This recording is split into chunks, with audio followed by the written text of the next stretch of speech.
Hello friends, सी programming सीखने की इस सीरीज में आज हम देख रहे हैं गिवन रेंज के अंदर आए हुए सारे पैलिंड्रोम नंबर्स को कैसे प्रिंट करें। तो सबसे पहले मुझे रेंज की upper limit as well as lower limit की जरूरत पड़ेगी। तो उनको स्टोर करवाने के लिए मैं यहाँ पे दो वेरिएबल ले लेता हूँ। लेट्स से इंटीजर एल जो कि लोअर लिमिट स्टोर करेगा और यूएल जो कि अपर लिमिट स्टोर करेगा। उसके बाद CLR SCR लिख देता हूं ताकि हमें कोई प्रीवियस आउटपुट दिखाई ना दे, और लास्ट में मैं गेट CH लिख देता हूं। अभी जो अपर लिमिट और लोअर लिमिट हमने डिक्लेयर की है वो हमें यूजर के पास से लेनी है। तो यहाँ पे मैं एक प्रिंटफ स्टेटमेंट लिख देता हूं और उस प्रिंटफ स्टेटमेंट के अंदर मैं मैसेज छोड़ रहा हूं एंटर ए लोअर लिमिट, और उसके साथ साथ उसके अप्रोप्रिएट एक स्कैनफ स्टेटमेंट लिख रहा हूं, और उस स्कैनफ स्टेटमेंट के अंदर मैं लिख रहा हूं %d address of LL। Same way मैं एक और प्रिंटफ स्टेटमेंट लिख रहा हूं और उस प्रिंटफ स्टेटमेंट के अंदर मैं मैसेज छोड़ रहा हूं एंटर एन अपर लिमिट, और उसके अप्रोप्रिएट एक स्कैनफ स्टेटमेंट लिख रहा हूं और उस स्कैनफ स्टेटमेंट के अंदर मैं मैसेज छोड़ रहा हूं %d एड्रेस ऑफ UL। अभी सपोज हम ऐसा एज्यूम कर रहे हैं कि हमारी लोअर लिमिट 21 है और हमारी अपर लिमिट 25 है, यानी कि हमें 25 से लेके 25 तक के नंबर को चेक करना पड़ेगा और उनमें से जो भी नंबर पैलिंड्रोम है उसको हमें प्रिंट करवाना होगा। अभी पैलिंड्रोम नंबर यानी कि नंबर और उसका रिवर्स नंबर दोनों सेम है तो वो पैलिंड्रोम नंबर है।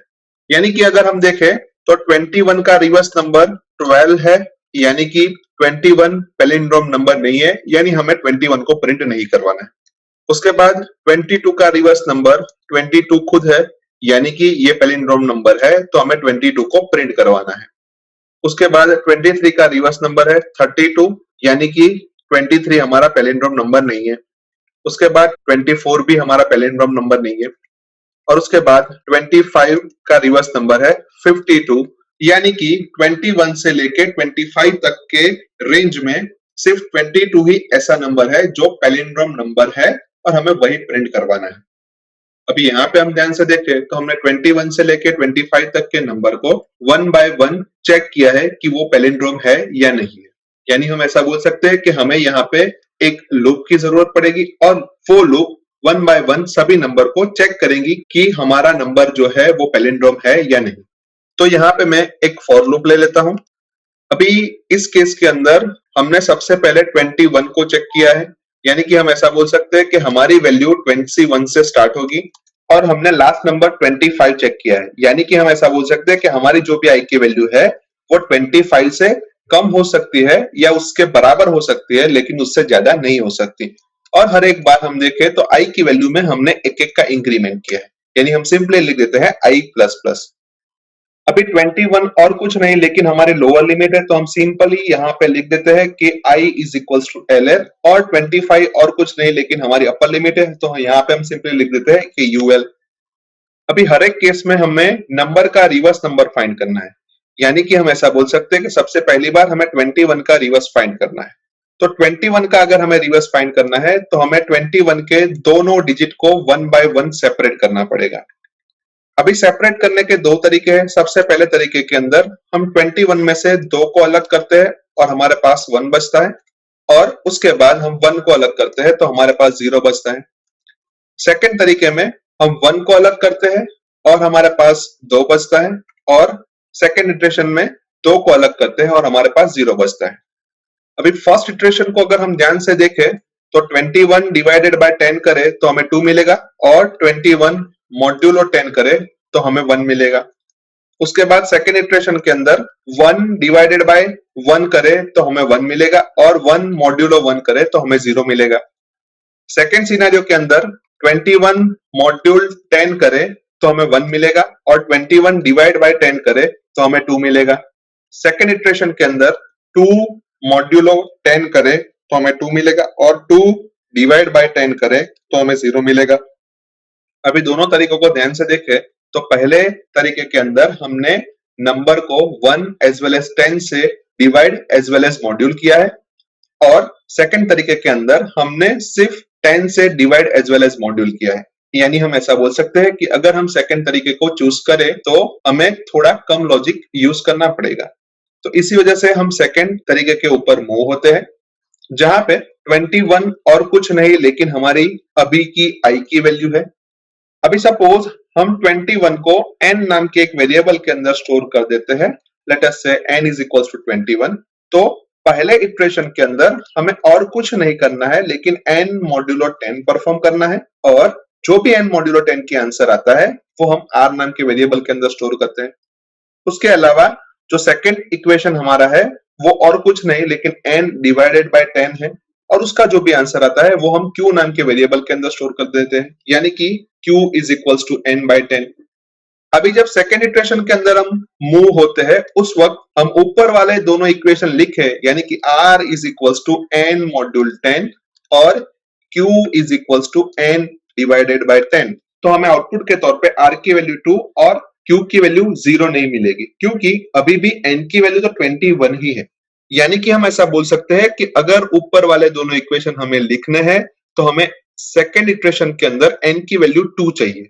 और हम ध्यान से देखें तो पहले इटरेशन के अंदर n डिवाइडेड बाय 10 का आंसर 2 आता है, यानी कि हम ऐसा बोल सकते हैं कि अगर हम n डिवाइडेड बाय 10 का आंसर q के अंदर स्टोर ना करें बल्कि n के अंदर स्टोर करें तो हमें सेकेंड इटरेशन के वक्त n की वैल्यू 2 मिल जाएगी, और उसके ऊपर हम मॉड्यूलो 10 ऑपरेशन परफॉर्म करें तो हमें r की वैल्यू 2 मिल जाएगी, और n is equal to n divided by 10 हमें 0 देगा। यानी हम ऐसा बोल सकते हैं कि जब तक n की वैल्यू 0 ना हो जाए तब तक हमें मॉड्यूलो और डिवाइड ऑपरेशन रिपीटेडली परफॉर्म करना है। तो उसके लिए मैं यहाँ पे एक व्हाइल लूप ले लेता हूं, और उस व्हाइल लूप के अंदर मैं चेक करता हूं कि n नॉट इक्वल्स टू 0 तक हमें लूप को एग्जीक्यूट करना है, और उसके अंदर दोनों इक्वेशन को मैं सिंपली लिख देता हूं। Late us say r is equals to n module 10 और n is equals to n divided by 10। अभी हमने ऐसा एज्यूम किया था कि लूप के अंदर जब हम पहली बार एंटर होते हैं उस वक्त i की वैल्यू 21 होती है, और वही वैल्यू हमने n नाम के वेरिएबल के अंदर स्टोर किए, यानी कि हम सिंपली यहाँ पे लिख देते हैं कि n is equals to i।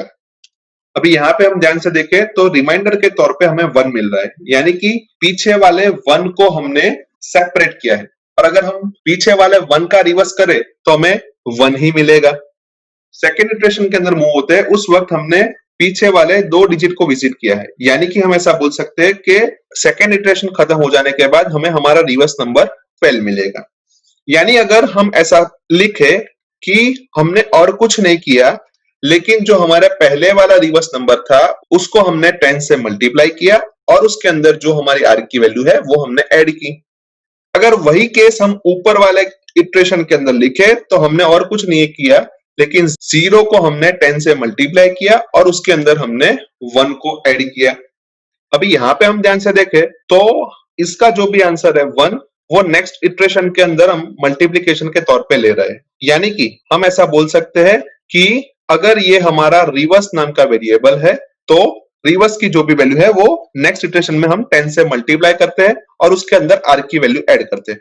तो वही चीज मैं यहाँ पे सिंपली लिख देता हूं कि रिवर्स इनटू 10 प्लस, अभी ये जो भी आउटपुट आता है वो हम फिर से रिवर्स नाम के वेरिएबल के अंदर स्टोर करते हैं। लेट अस से सबसे पहले इटरेशन के अंदर हमने 0 इंटू 10 लिया था, यानी कि हमने ऐसा एज्यूम कर लिया कि सबसे पहली बार रिवर्स की वैल्यू 0 थी, तो 0 इंटू 10 हमें 0 देगा और उसके बाद हम प्लस 1 करके रिवर्स की वैल्यू को 1 कर देंगे। सेकेंड इटरेशन के अंदर जब हम आएंगे तब रिवर्स की वैल्यू 1 होगी और 1 इंटू 10 हमें 10 देगा और उसके अंदर हम r की वैल्यू यानी 2 को ऐड करके हमारे रिवर्स की वैल्यू को 10 बना देंगे।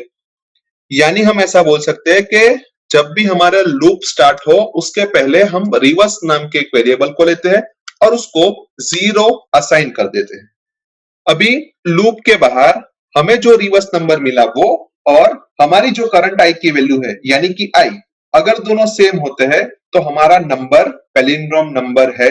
तो यहाँ पे मैं चेक कर लेता हूं कि इफ हमारी जो रिवर्स की वैल्यू है वो और i की वैल्यू सेम है तो हमें उसको सिंपली प्रिंट करवा देना है, और प्रिंटफ स्टेटमेंट के अंदर हम मैसेज दे रहे हैं परसेंटेज 5d और परसेंटेज 5d की वैल्यू हम i की वैल्यू से रिप्लेस कर देते हैं। अभी लूप के अंदर हम देखें तो हमने आई नाम का एक वेरिएबल, एन नाम का एक वेरिएबल, रिवर्स नाम का एक वेरिएबल और आर नाम का एक वेरिएबल यूज किया है। तो वो सारे वेरिएबल मैं ऊपर डिक्लेयर कर देता हूं। लेट अस से आई, एन, रिवर्स एंड आर। यानी अभी हम बोल सकते हैं कि हमारे प्रोग्राम का पूरा लॉजिक यहाँ पे बन चुका है। तो सबसे पहले प्रोग्राम को सेव कर देते हैं, उसके बाद प्रोग्राम को कंपाइल करते हैं। कंपाइलेशन में कोई भी एरर नहीं आई तो प्रोग्राम को हम रन करके देख लेते हैं। जहां पे मैं लोअर लिमिट के तौर पे 21 इंसर्ट कर रहा हूं और अपर लिमिट के तौर पे 25 इंसर्ट कर रहा हूं और हमें आउटपुट के तौर पे मिल रहा है 22, जो कि परफेक्टली सही है, क्योंकि हमने अभी अभी देखा कि 21 से लेके 25 के बीच में सिर्फ एक ही पैलिंड्रोम नंबर है जो कि 22 है। एक और बार प्रोग्राम को रन करते हैं, जहां पे मैं लोअर लिमिट के तौर पे 110 इंसर्ट कर रहा हूं और अपर लिमिट के तौर पे 330 इंसर्ट कर रहा हूं और हमें आउटपुट के तौर पे काफी सारे नंबर्स मिल रहे हैं जो कि पैलिंड्रोम्स नंबर है। अभी एक और बार प्रोग्राम को रन करते हैं, जहां पे मैं लोअर लिमिट के तौर पे 25 और अपर लिमिट के तौर पे 21 इंसर्ट कर रहा हूं और हमें आउटपुट में कुछ नहीं मिल रहा है, क्योंकि यहाँ पे हमने लोअर लिमिट ज्यादा डाली है और अपर लिमिट कम डाली है। पर हमें लोअर लिमिट की वैल्यू अपर लिमिट से ज्यादा डाले या कम डाले, सभी केस में आउटपुट चाहिए। यानी कि अगर लूप को एग्जीक्यूट करने से पहले हम एक बार ऐसा पता कर ले कि अगर हमारी जो भी लोअर लिमिट है वो अपर लिमिट से ज्यादा है, तो हम दोनों की वैल्यू को इंटरचेंज कर देते हैं। यानी कि लोअर लिमिट को अपर लिमिट बना देते हैं और अपर लिमिट को लोअर लिमिट बना देते हैं। यानी कि अभी हमने जो केस देखा वहां पे हमने लोअर लिमिट के तौर पे 25 इंसर्ट किया था और अपर लिमिट के तौर पे 21 इंसर्ट किया था। यानी कि हम इस इफ ब्लॉक के अंदर आ जाएंगे। अभी जब हम यहाँ पे इफ ब्लॉक के अंदर आते हैं, उस वक्त हमें लोअर लिमिट और अपर लिमिट की वैल्यू को इंटरचेंज कर देना है। यानी सिंपली मैं यहाँ पे लिख देता हूं कि temp is equals to LL। यानी हम ऐसा बोल सकते हैं कि temp के अंदर लोअर लिमिट की वैल्यू 25 आ जाएगी। उसके बाद LL is equals to UL, यानी कि लोअर लिमिट के अंदर अपर लिमिट की वैल्यू 21 आ जाएगी। और लास्ट में हम ऐसा लिखते हैं UL is equals to temp, यानी कि temp की वैल्यू जो कि 25 है वो UL के अंदर आ जाएगी। अभी हम यहाँ पे देखें तो हमने लोअर लिमिट की वैल्यू ज्यादा डाली और अपर लिमिट की वैल्यू कम डाली, फिर भी ये इफ ब्लॉक हमें लोअर लिमिट और अपर लिमिट की वैल्यू को चेंज करके दे देता है और उसके बाद हमारा जो भी लूप है वो लूप पहले जैसे ही वर्क करेगा। अभी यहाँ पे जो हमने टेम्प नाम के वेरिएबल का यूज किया है वो हमें ऊपर डिक्लेयर करना पड़ेगा। तो लेट अस से यहाँ पे मैं लिख देता हूँ टेम्प और अभी प्रोग्राम को मैं सेव कर देता हूँ।